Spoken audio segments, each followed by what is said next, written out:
आज आम प्रस्तुत करवा आलुदम।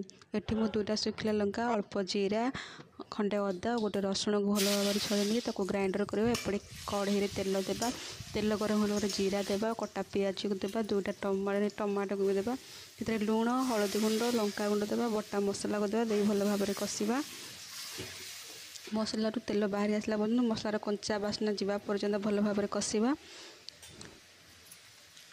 एबे हम से धनिया गुंड पकेबा, चिकेन मसला पकेबा, गरम मसला पकेबा, भल भाव कषा। कषि सारापर सिझे रखते आलू को देवा, देखिए आलू को भल भाव कषा। आलू कषि सारापर से पानी देवा, एबे फुटवा को छाड़देवा। आज आमर प्रस्तुत हो जाए आलुदम। यही आलुदम को आपण इडली चकुली एवं रुटी सांगर खाई पारिबे।